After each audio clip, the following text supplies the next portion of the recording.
Una vez que he dado las gracias, os voy a hablar de por qué nace este libro. Este libro nace fundamentalmente de una pregunta. Albert Einstein, que ha sido para mí referencia en cuanto a pensamiento, sobre todo pensamiento metafísico, Albert Einstein decía que lo importante es hacernos preguntas que nunca nos hemos hecho, para obtener respuestas que nunca hubieran salido. Entonces, la pregunta que yo me hice es, ¿cuál es el mejor tipo de vida que nosotros podemos llegar a experimentar? Todos tenemos un cierto nivel de salud, de bienestar, el que sea, de felicidad. Explicaré lo que yo entiendo por felicidad. Y de ahí, de esa pregunta, nace este libro. Este libro que lo que busca es precisamente ayudar a esto, ayudar a que experimentemos en nuestra vida algo muy especial, que es un upgrading. Os voy a explicar lo que para mí es el upgrading. Yo he viajado mucho y la mayor parte de las veces, o sea, durante una época de mi vida, yo siempre viajaba en economy. Y recuerdo la sensación que era cuando el señor de delante se echaba hacia detrás y te comías la bandeja. Y entonces estabas ya con las rodillas a tope, ¿sabes? Y encima con la bandeja y decías, por favor, ¿puede usted echarse un poco hacia adelante? No, es que, digo, sí, pero es que no puedo, o sea, no me llega. Y entonces esta negociación, y luego si llegaba un señor de mayor envergadura, es que ya había un problema incluso de respirar. Había una dificultad, como diciendo, bueno, hasta aquí llega mi trozo y el suyo empieza ahí, no invada mi dominio, ¿sabes? Entonces, ¿entendéis? Entonces, era una cosa compleja. Entonces, la primera vez que me hicieron un upgrading, y me dijeron, le queremos hacer, porque había viajado mucho, ¿le gustaría a usted ir a business? Y yo me diciendo, ¿y eso qué es? Digo, pues sí. Y cuando yo vi aquello que llegaba, decía, señor, ¿le pasa algo? No, estoy probando. Y claro, y una cosa, y ya podía ver una persona de gran envergadura a tu derecha, que era que no te molestaba, y luego sacabas la mesa y ponía el mental. Y dije, esto es otra cosa. Esto es otra cosa. Pues lo que yo quisiera proponeros en este libro es un upgrading en las siguientes dimensiones. Salud. Salud física y salud mental. Prosperidad económica. Bienestar como sensación de estar a gusto con tu vida. Y felicidad como sensación de estar a gusto con la vida. Y por eso es por lo que he dividido el libro en una serie de secciones, en una serie de dimensiones para explorar esto.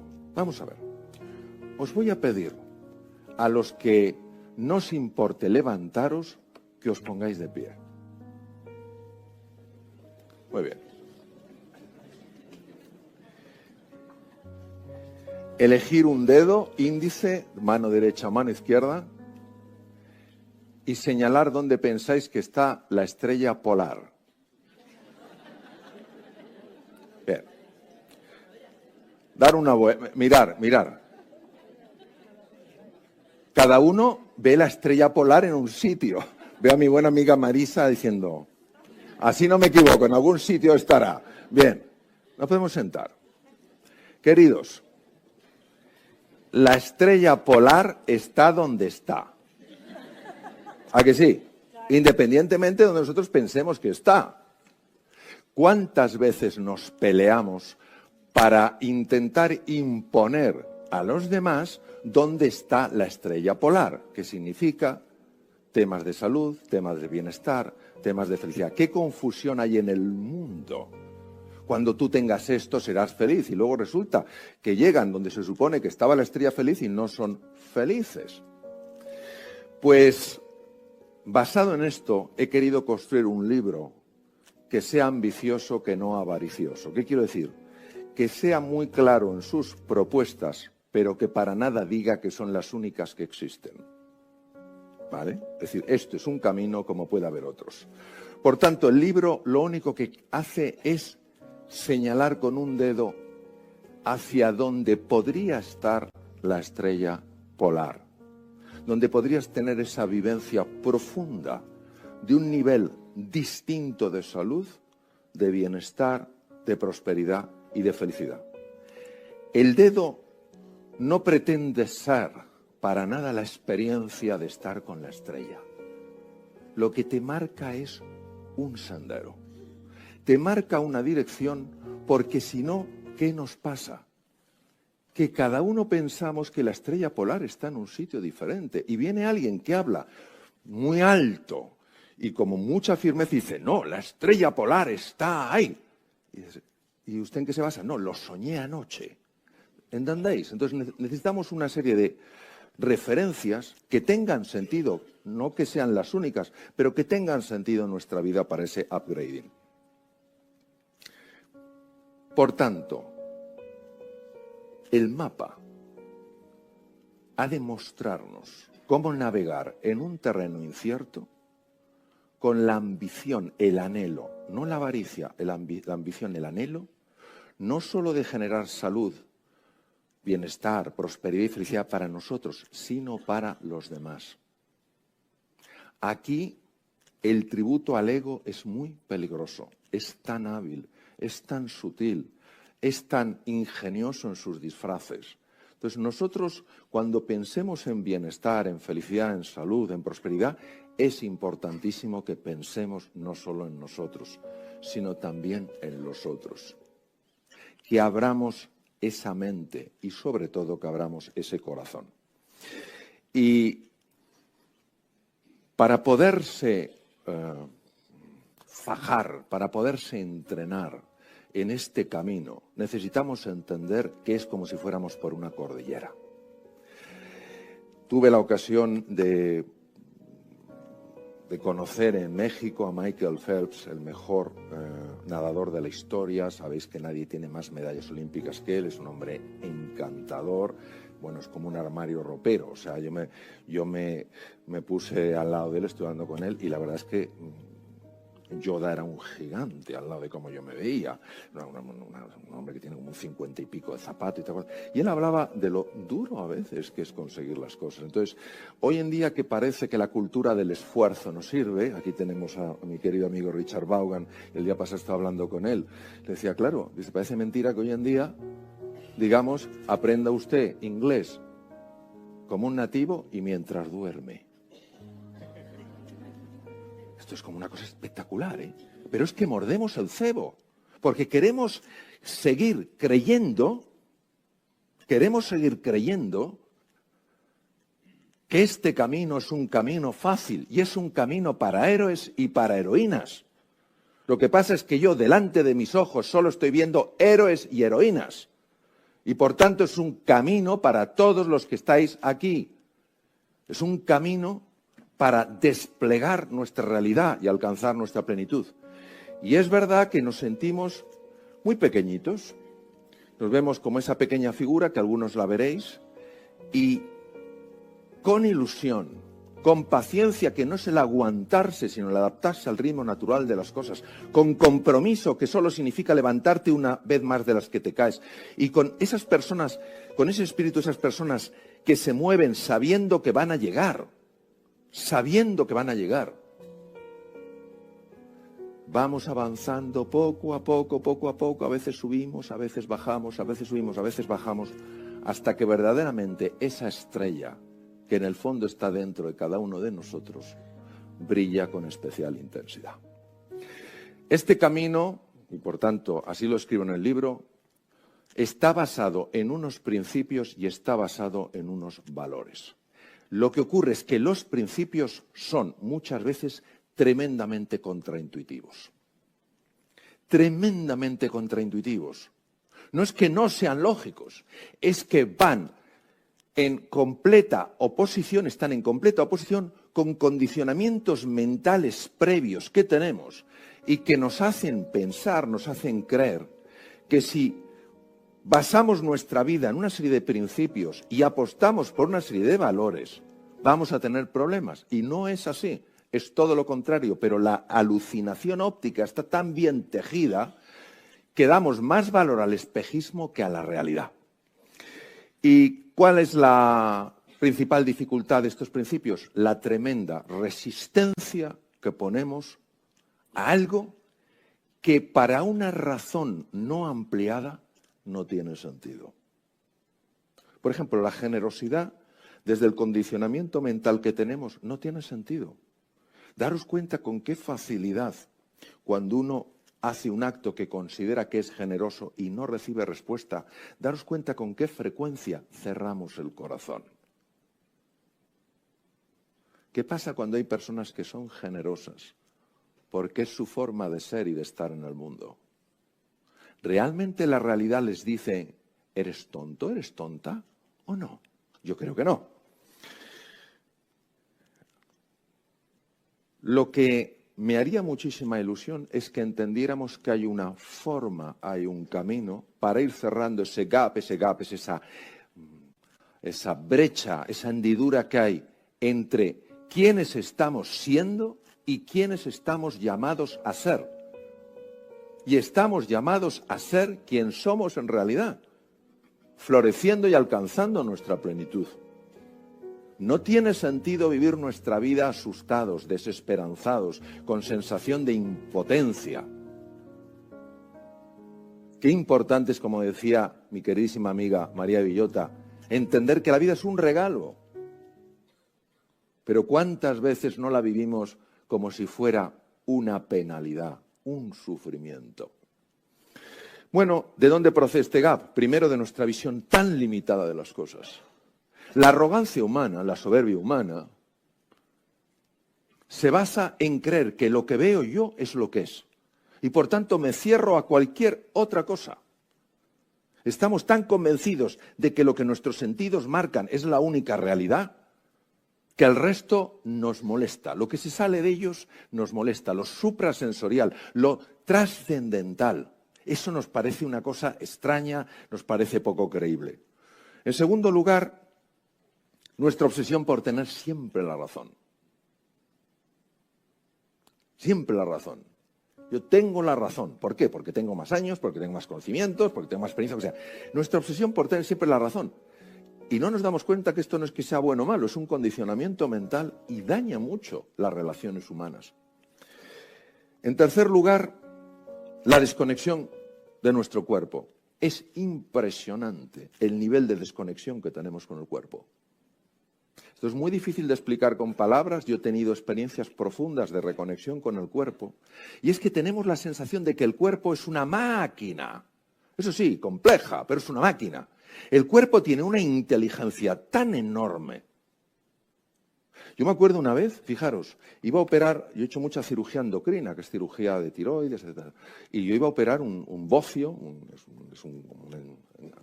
tiroides, a grandotiroides muy grande, pero es que este era el tiroides más grande que yo había operado nunca. Era tan grande que se metía por el cuello y se apoyaba sobre el corazón, sobre las tres chimeneas, los tres grandes vasos que salen del callao de la aorta. O sea, era una cosa tremenda. Y yo había hecho mucha cirugía de tiroides, pero aún así dije, madre mía, esto, de tal manera que teníamos preparado incluso para hacer una esternotomía, en fin, para si teníamos que liberar desde la parte torácica. Pero yo me acuerdo que aquella noche, siempre, lógicamente, me preparaba las intervenciones, por bien que me conocía anatomía, me la volvía a estudiar, pero aquella noche, recuerdo, previo a la intervención del día siguiente, yo estuve visualizando la intervención del tiroides. Las estuve viendo, las estuve imaginando, las estuve tal cual. Llegó el día de la intervención y recuerdo perfectamente la sensación tan sorprendente de ver como que las manos se movían solas, como que yo no las dirigía desde la cabeza. O sea, era una cosa, era una fluidez, era una precisión en el movimiento que dije yo, lo miraba con sorpresa y gratitud. Entre unas cosas y otras, no hubo que abrir el externo, salió perfectamente, la operación fue muy bien. Es decir, hay muchas fuerzas dentro de nosotros a las cuales no les damos ni una oportunidad de que afloren. Ni una oportunidad. Queremos meter cabeza en todo, queremos meter razón en todo, queremos meter conocimiento en todo y no nos fiamos de una sabiduría natural que hay en el ser humano. El siguiente es la falta de control sobre nuestra mente. Esto es difícil de creer. O sea, la falta de control que tenemos sobre nuestra mente es tan abrumadora que, para que os hagáis una idea, la investigación muestra que el 46% del tiempo estamos constantemente distraídos. ¿Os imagináis conduciendo 46% del tiempo distraídos? ¿Os imagináis una conversación con tu pareja, con un hijo, con un cliente, el 47% distraído? ¿Os imagináis un cirujano el 47% del tiempo distraído? Nos hemos acostumbrado a estar distraídos. Hoy la distracción es el gran desafío de este mundo, por eso aparece tanto síndrome de déficit de atención, rasgos de déficit de atención, etc. Entonces, aprender a focalizar la mente, aprender a conseguir que la mente se calme para que podamos ver la realidad más allá de la apariencia es fundamental. Y luego tenemos otro elemento que es el alejamiento de nuestra propia esencia. Mirad, yo esto lo digo y lo digo con tremendo orgullo. En algún programa de radio ha habido alguna persona que se ha enfadado. Yo creo profundamente que una de las razones por las que a veces experimentamos tanto sufrimiento es porque nos estamos alejando de la espiritualidad. Entendiendo por espiritualidad la capacidad de encontrarnos de verdad con nosotros mismos, con el otro, con la naturaleza y con los que crean, en mi caso es así, con Dios. Es decir, hemos perdido esta referencia y la ciencia no va en contra de ella. Pensar que mi amor por mi familia, por mis amigos, se puede explicar exclusivamente con un movimiento de neurotransmisores y una activación de ciertos centros cerebrales. No digo que sea una explicación o un tema falso, es profundamente incompleto. Claro que hay movimiento de neurotransmisores. Claro que el núcleo accumbens empieza a segregar unas sustancias. Claro que el pálido ventral empieza a liberar unas neurotransmisores. Claro que sí, pero hay más cosas que pasan. Hay más cosas que pasan. Y cuando yo hablo con una persona, no estoy hablando solo con una maquinaria compleja. Estoy hablando con un ser que es sagrado. Y cuando yo me acerco a la naturaleza, no estoy sencillamente ante un objeto masivo que puedo utilizar a mi capricho. Estoy delante de algo que es sagrado y por tanto lo tengo que tratar con afecto. Esto no te implica para nada que tengas que abrazar ningún credo, ningún dogma, pero podemos vivir la vida con un sentido de la trascendencia, no solo encerrados en nuestro pequeño yo. ¿Y qué ocurre cuando nosotros no cuidamos estas cosas? Porque no sabemos que pueden ser cuidadas, pues que esto afecta a todo ello, a la salud, a la prosperidad, a las relaciones humanas, al bienestar y a la felicidad. Entonces, vamos a recorrer el camino. Para quitar, para hacer desaparecer ese gap. Necesitamos tres cosas. La primera es inspiración. ¿Se os ocurre montaros en un coche, querer ir a un destino lejano y no meterle gasolina? Queremos hacer las cosas sin inspiración. Y cuando hablamos de inspiración, hablamos de algo que te estremece en las entrañas. Un proyecto tan apasionante, tan ilusionante, tan motivador, que dices, esto lo quiero en mi vida. Y si no hay inspiración, no puede haber fuerza. Eso es lo primero, tener un qué y un porqué que a ti te conmueva. Hoy sabemos que hay tres cerebros, pero esto ya es incuestionable desde el punto de vista de la ciencia. El cerebro intracraneal, todos le conocemos, el corazón y el tubo digestivo. El tubo digestivo es un cerebro y funciona como un cerebro, realmente funciona como un cerebro. Muchas de nuestras intuiciones más profundas vienen de ahí.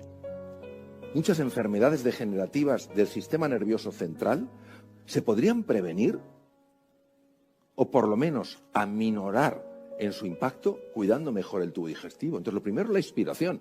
Por eso hay que leer cosas que nos inspiren. Hay que acercarse a personas que nos inspiren, no a personas que nos chupan la energía, que han hecho de ello un deporte. Entrénate con un balón de reglamento. Te dejo un sofá. Pero no me utilices a mí para drenarme de energía. Yo necesito esa energía por las mañanas para moverme con entusiasmo, con pasión. Lo mismo que yo no dejaría que alguien entrara con un cubo de basura y echara la basura en el sitio más bonito de mi casa, tampoco puedo permitir que alguien me eche un cubo de basura en mi mente. Entonces, yo creo que en esto hay que ser radical, queridos. Aparece el vampiro emocional, vampiro, yo me piro. Yo me piro. Yo no gasto glucosa cerebral, yo no gasto oxígeno en algo que me está debilitando, porque no te ayuda a ti, ni me ayuda a mí. Entonces, lo primero es la inspiración. Pero claro, ¿qué pasa con la inspiración? Que si le falta la estrategia, pues sales como una moto. Sales como una moto. ¿Y qué haces? No sé, pero voy como una moto. Necesitamos encauzar eso con una estrategia que funcione. Yo recuerdo una vez que me sentí una inspiración enorme por hacer pesas hace muchos años y quería ponerme fuerte. Y entonces me fui a un gimnasio y le dije, yo me quiero poner fuerte. Y me dijo, pesas. Y dije, no, hasta ahí llego, claro. Y digo, ¿qué hago? Y dice, pues nada, ponte a levantar. Me puse a levantar pesas y estuve una semana sin poderme mover. ¿Me entendéis? O sea, acabé con unas contracturas que era una cosa que parecía Quasimodo. O sea, salí del gimnasio así y los otros días cada vez peor. Eso no es una estrategia, eso no es un plan adecuado. Tú has visto mi pasión, pero no la has encazado bien. Y luego hace falta entrenamiento. Vamos a ver, hay que entrenarse. Y quien no se entrene, quien no sea disciplinado, no es ni mejor ni peor, pero no va a tener resultados. Entonces, la disciplina, el esfuerzo, la dedicación son absurdos si no hay inspiración. Pero si tienes inspiración, necesitas la disciplina y necesitas el entrenamiento. Y por eso hay una parte muy importante dedicada al entrenamiento. Bien, dicho esto, vamos a empezar a profundizar en por qué llamo los tres superpoderes. Los tres superpoderes tienen dos dimensiones, una dimensión física y una dimensión más sutil. La dimensión física es el encéfalo humano. Nosotros hoy sabemos, se sabe desde hace mucho tiempo, no penséis que es un descubrimiento reciente y tal, sabemos perfectamente que hay una parte del encéfalo que se llama sistema límbico, le llaman a veces cerebro emocional, límbico viene del limbo anillo. Sabemos que en esos núcleos, en esos haces nerviosos, tiene lugar todo el movimiento afectivo de un ser humano. Si destruyéramos esa parte enorme del encéfalo, tendríamos un ser mucho menos emocional. Por ejemplo, el sistema límbico no es que no exista en los reptiles, pero está mucho menos desarrollado. ¿Qué quiere decir? Que si buscas una mascota que te quiera, mejor un gato o un perro que una lagartija. Porque no tengo nada contra las lagartijas, pero su sistema límbico no está tan desarrollado. Entonces, el sistema límbico es clave. El sistema límbico, ¿de qué sale el sistema límbico? Sale tu pasión, tus ganas de hacer las cosas, tu ilusión, tu compromiso. Sale esa fiebre positiva que te pone en marcha. Pero claro, necesitamos también una estructura encefálica que tenga la capacidad de canalizar esa energía. Decir, Mario, por aquí sí, Mario, por aquí no. ¿Y por qué por aquí no? Porque por aquí, si te metes por aquí, vas a tener que poner un esfuerzo tremendo y los resultados van a ser muy pobres. Te vas a desalentar y no vas a seguir. Bien, entonces esa parte pertenece a todo lo que son las áreas llamadas prefrontales que están justo delante de la circunvolución o del área más que circunvolución, del área premotora. Esas partes del cerebro son expertísimas en la capacidad de analizar, en la capacidad de negociar, en la capacidad de aprender, en la capacidad de imaginar, en la capacidad de recordar. Y luego nos hace falta el superpoder de las manos, que está en el tronco del encéfalo. El tronco del encéfalo es una estructura que me ha apasionado toda mi vida. Parece el tallo de una flor y el tronco del encéfalo es la estructura más vital. Cuando se lesiona el tronco del encéfalo, madre mía, qué situación más complicada. De entrada, lo más fácil es entrar en un estado de coma, ¿no? Y en el tronco del encéfalo hay unas estructuras maravillosas, son dos columnas que cuando se ven en microscopio parece una red, lo cual no sería muy raro en el tejido nervioso, pero aquí llama la atención el tipo de red y se llama sustancia reticular. Y la sustancia reticular que recorre todo el tronco del encéfalo, hay una parte de ella que se llama sistema reticular activador ascendente, que lo que hace es que cuando tú estás inspirado por una posibilidad cuando tú tienes una estrategia para lograrlo, pero no sabes dónde empezar a hacerlo, esta parte empieza a activar el encéfalo de tal manera que como una linterna busca oportunidades. Lo he dicho muchas veces, es la razón por la cual una mujer cuando se sabe embarazada empieza a ver embarazadas por la calle, o un conocido mío que una vez me dijo que desde que se había comprado su coche nuevo se había puesto de moda. Sorprendente. Y esto lo tenemos todos, a niveles que no nos imaginamos y que hemos podido experimentar. Lo hemos podido experimentar. Y hemos podido ver que la incapacidad para aprender una cosa, incapacidad, decías tú, esto es estructural, yo es que no doy, yo no doy, no, es que no me entra. Cuando tú tenías una inspiración profunda, cuando tenías una estrategia aunque fuera sencilla, y te ponías en marcha como los que saben que pueden, aunque parezca que no pueden, al final aparecían cosas absolutamente tan inimaginables que lo primero que generaban en ti era sorpresa, sobresalto y admiración.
Esto que yo no lo conocía.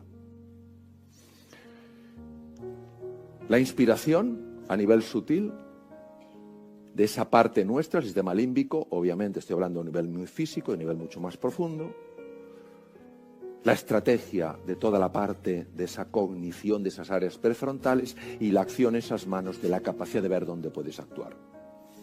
Hay que poner a trabajar el cerebro de una forma nueva. Hay muchas personas que me han preguntado, y esto es normal, y se lo preguntan a muchas otras personas, dicen, vamos, Mario, ¿es verdad que utilizamos el 1% del cerebro? Vamos a ver, ¿cómo vamos a saber si utilizamos un 1% del cerebro si no sabemos lo que es el 100%? Lo que sí sabemos, ¿quiénes sois aquí amantes del fútbol? Muy amantes del fútbol. Bien, pensar en vuestro equipo. Cuando vuestro equipo juega un partido de fútbol, ¿verdad que juegan todos los jugadores? ¿Verdad que esos jugadores pueden jugar muy bien o muy mal? El encéfalo humano siempre se activa en todas sus partes, en todo lo que hacemos, dada la complejidad. Pero puede jugar de una forma o puede jugar de otra. Si se activan los núcleos amigdalinos, cuando no se tienen que activar, el jugador delantero, que es el área prefrontal, no sabe ni dónde está la bola. Cuando una persona se levanta y está pensando en todo lo malo que le va a ocurrir y todas las bofetadas que le van a caer, le caen de todas partes. Porque su sistema reticular activador ascendente busca ocasiones donde lo más probable es que te caiga una bofetada. Entonces nosotros lo que necesitamos es aprender a hacer que esa maravilla, esos 100.000 millones de neuronas, 100.000 billones de conexiones, donde cada neurona se conecta con 10.000, o en el caso de las neuronas de Purkinje del cerebelo, hasta con 250.000 diferentes, jueguen como un equipo. Y así puedes conseguir que el que parece un estudiante torpe sea un estudiante extraordinario. Y el que parezca una persona sin recursos sea una persona que sorprenda por sus tremendos recursos. Y no estamos hablando porque queramos pensar esto, es que sabemos que esto es así. Pongo el ejemplo, esto lo he sacado del libro, pongo el ejemplo de una presa. O sea, ¿qué movimiento de aspas va a haber si no cae el agua? Pero si cae el agua y no hay aspas que se muevan, ¿cómo se va a generar la corriente eléctrica? Pues lo que tenemos que hacer es eso, activar esas potencias.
mind.